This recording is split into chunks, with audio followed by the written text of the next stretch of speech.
Hi, I'm Cheryl Brunette, and today I'm going to walk you through an example of how to keep the continuity of a pattern stitch while at the same time shaping a piece of knitting. Another way this is described in patterns is continue to work in pattern and at the same time, which is always a scary thing, shape the set-in armhole or a front neckline, which could be a V-neck or a crew neck, or as in this case, a piece of raglan shaping. I'm only going to show you one specific example of shaping one simple 4-row lace pattern. Every pattern stitch, whether it's lace or cables or some combination of knits and purls, will be different. Thus, there is no one simple formula on how to do this. Instead, it's a problem-solving process where you need to make decisions as you work on every row of the shaping. You start with a pattern. For this one, I used one that was sent to me by Kim, who booked an SOS private help session with me so we could talk this over. It's an older pattern. It looks to be from the 1960s or 70s, and it's of a baby layette, and as is typical of patterns from that era, many of which I worked from, by the way, it's all text. So the first thing I did when I was going to approach this was I actually copied out the written directions just for the lace pattern. And notice, I'm going to show you my actual notes here so that you can see my process. If I recopied all the stuff that I wrote for this video, it would give you entirely the wrong impression. You would first of all think that I'm a lot neater than I am, and I want you to see that even I had to take time to think it through and had some fits and starts along the way. I could not instantly and magically figure out how to do all this flawlessly in my head as I worked it. So this was exactly how it was written. It's in British style, yarn forward instead of yarn over, which is a more American style. Slip one, knit one, pass over. This is also a little bit of a variation that is regional.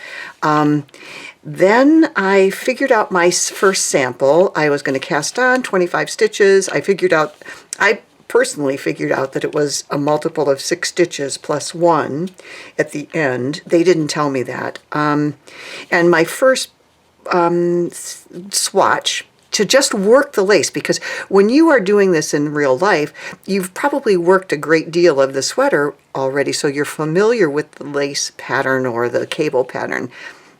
And so I just wanted to simulate that a little bit and get familiar with it. I ripped that particular one out because it was very ugly. I made it out of a rather heavy worsted weight wool, and this pattern does not lend itself to that. It lends itself to something more like this, which is a light sport weight cotton, 50-50 cotton silk. Much better for this particular pattern. I also rewrote this a little bit for myself, like how am I going to try this out? Am I going to use SSKs? What kind of left-leaning decrease was I going to use? I tried out several in my original pattern, and I tried out a couple of different kinds of double decreases, and before I chose the one that I was going to use. So then I decided to chart this, because if I'm going to figure out the shaping, I personally need to visualize it. So here was my initial chart coming right from the written pattern. Notice every other row is just a purl row back. You knit across and then you purl it back. As I first started, I made straight up and down lines for my knits, which that's one way to make knits in symbol, but I decided I didn't like that very much. Here's my yarn over, there's my double decrease, these are my single decreases. There are various symbols that you can use for these, but these are the ones I liked. As I went further, I said, well, maybe I should just do every other row. I should just do the lace rows and eliminate the in-between rows, because you can't really see the pattern. Of course, this is not knitter's graph paper. This is just regular old square graph paper. When you use knitter's graph paper, which gives you rectangles instead of squares, you get a more authentic view of it. But you know, if you look at this, when I did it without any, without the purl rows in between, look, that really does mimic that pretty well. So I thought, okay, well, that was a consideration. However, if I was going to do this a lot and do the shaping, I didn't want to do it by hand. I would have to draw that darn thing over and over again. So instead, I translated it to, whoops, I have it upside, no, do I have it upside down?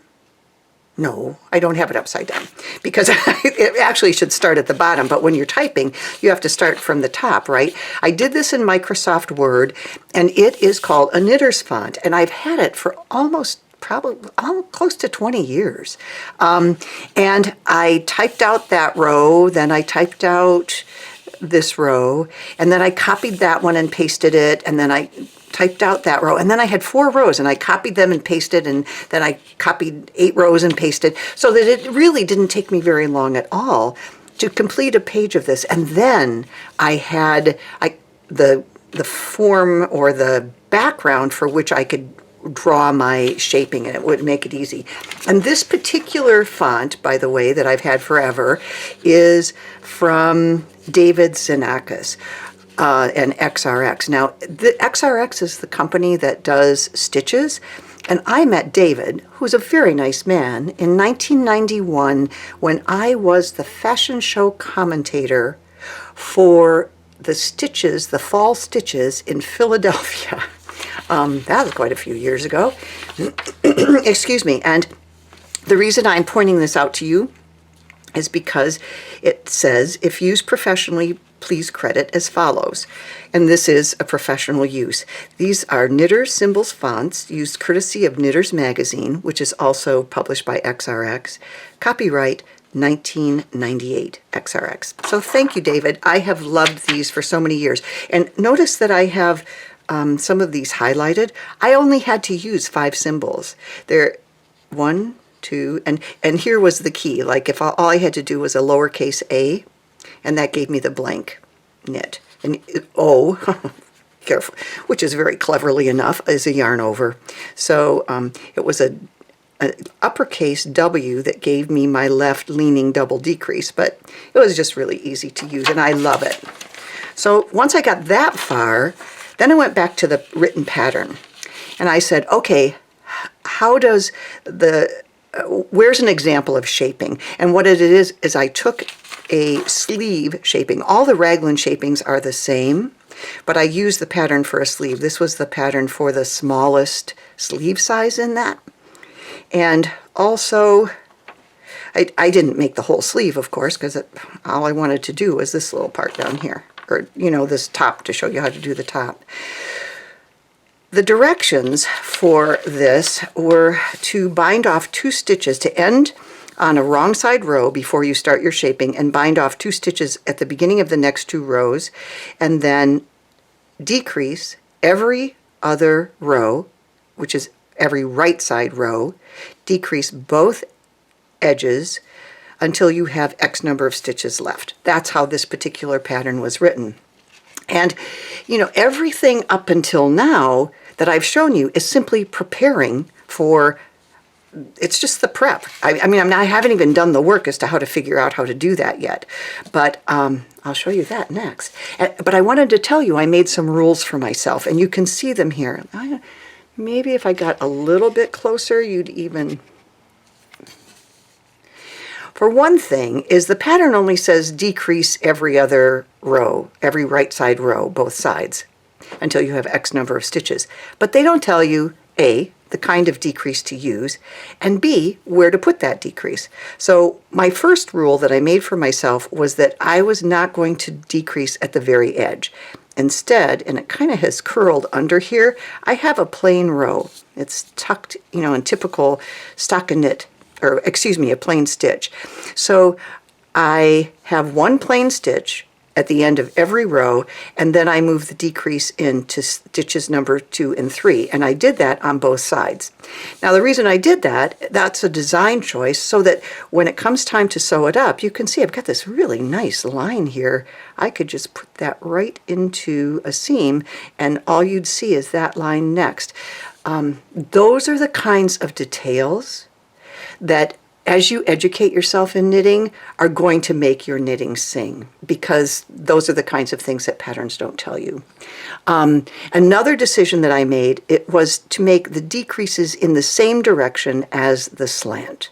Again, that isn't necessary. You could make those decreases go in the opposite direction of the slant, in which case that stitch right there would have been in front of that one, and it would have been a little bit less obvious. That line would have been less obvious, and I didn't try it out. I don't know what it would look like. It probably would look fine. Sometimes I do that I don't lean.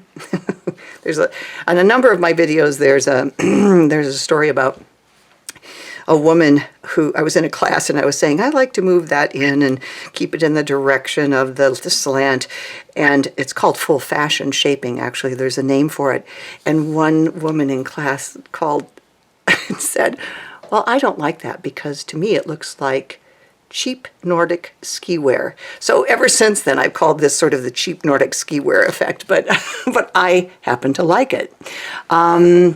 And another rule I made for myself is if I ran into real trouble, I would just go to stockinette stitch. If I couldn't compensate somehow for the yarn overs and the decreases. So I think it came out, you know what? I think it came out pretty dandy myself. So let's back up again. Whoops. I have to, sometimes I wonder about my camera operator here. So let's get you there. Okay, so here, this is what I ended up doing. And at first, you know, I thought that I was going to be able to mark on this graph. Let me move it a little bit closer. That I tried to mark what I was going to do right on the graph itself to make that a plain stitch. And it just didn't work for me. It was very confusing. I was making symbols over symbols. So instead, all I did was analyze what this pattern is. It's a very simple pattern. Besides being only 4 rows long, or tall, excuse me, 1, 2, 3, whoops. 1, 2, 3, 4.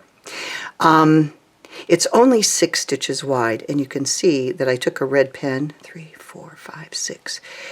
6 stitches plus 1, but this is actually the beginning of the pattern as it's written, and that the plus 1 is at the other end. So I just marked with pencil the way the shaping was going to go. The first shaping is on a right side row. So I had finished this purl row, and I came here, and this is what you have to pay attention to in lace knitting, excuse me, lace shaping, and in lace knitting. Excuse me. This is a typical simple pattern. Every yarn over has a corresponding decrease, which means I add a stitch with that and subtract a stitch with that. And what happens is it always has the same stitch count then. There are lace patterns that go in and out, where you have more stitches sometimes, and then you do your decreases and you have fewer stitches, and they have more waves to them. But this is a very straightforward one. That means that every time, as you're making your decreases to do this shaping, you have to be careful that you don't introduce a yarn over, which is actually an addition of a stitch. So now I'm going to show you how I did each row. It's started by binding off 2 stitches at the beginning of a right side row. So here's my purl row that I did back, and it's of course knit on this side, but I purled it back because I'm working back and forth, and I simply had to bind off those 2 stitches. But that left me with a decrease there, and I did not do that decrease because I only wanted to get rid of the 2 stitches by binding off. There's no decrease in this first shaping row, so I just knit that and knit that, and then once my decreases and increases were balanced again, I just went all the way across. And the same thing at this end was actually much easier. I just finished my row, and when I came back, I just bound off those 2 stitches. And that's actually a yarn over, but a yarn over binds off the same way that a regular stitch does. Then I purled all the way back. Oops. And my purling was easier than that. Didn't get caught on anything. Okay, so now here I am with my stitches. These are the ones that are live and on the needle. So I wanted to knit that one, and which would become that, and it wouldn't be a yarn over. And then I would knit or do an SSK on the next 2 stitches, which is exactly what I did. So I did not do the double decrease. I did not do the increase.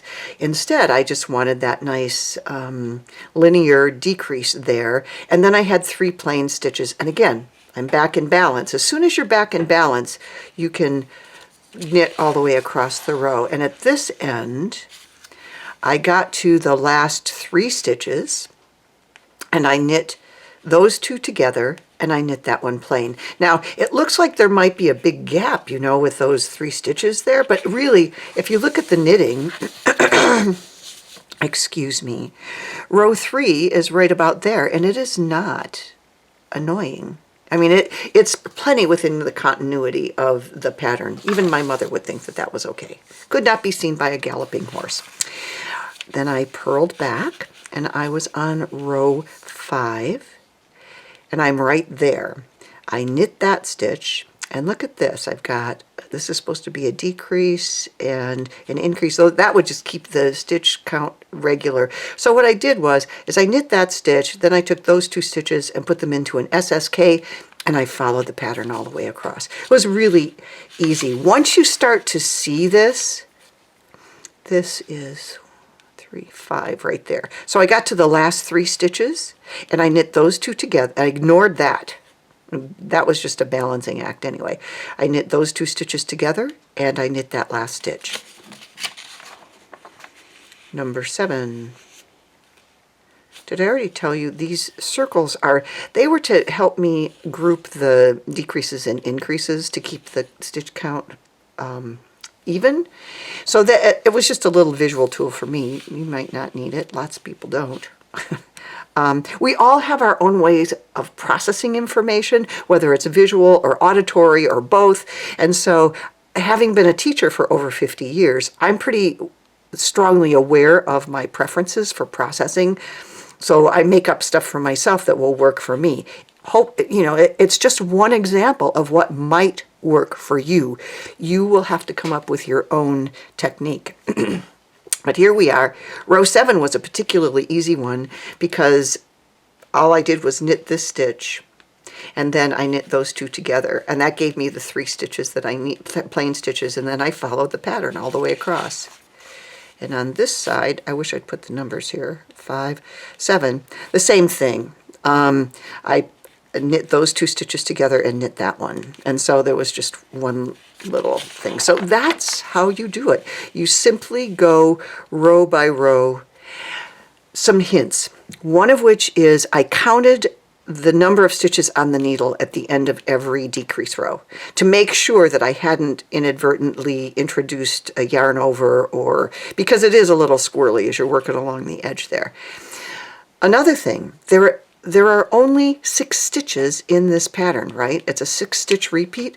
So once I figured out 6 of these beginnings and endings, then all I had to do was repeat them. So look at how, let's see, this guy is the same as this guy right there. So then I just started over, and I did take notes. I ordinarily don't take notes, but I took them because I was going to be talking to you and I wasn't sure I could remember. There was one place where I kind of messed up, and I tried something and it didn't work, and but I didn't have to go very far before I had to rip back and redo that. Now, after all of this, I'm going to give you a caveat. I do not recommend that baby items be knit in lace patterns. They can be hazardous, and I refer to you to a blog article I wrote entitled Babies in Lace, Darling or Dangerous. I'll put the link in the video description below, and I urge you to read it. Not only what I wrote, but the comments, many of which were written by nurses and mothers who have had frightening experiences with this. It turns out little holes or threads or even a mother's hair can get caught around a baby's digit and cause damage. So, thanks so much for joining me, and see ya when I see ya. See ya, by the way, I'm Hungarian. My grandparents are from Hungary. Szia is S-Z-I-A, and it is a shortened, sort of colloquial Hungarian way to say hi and goodbye. So see ya.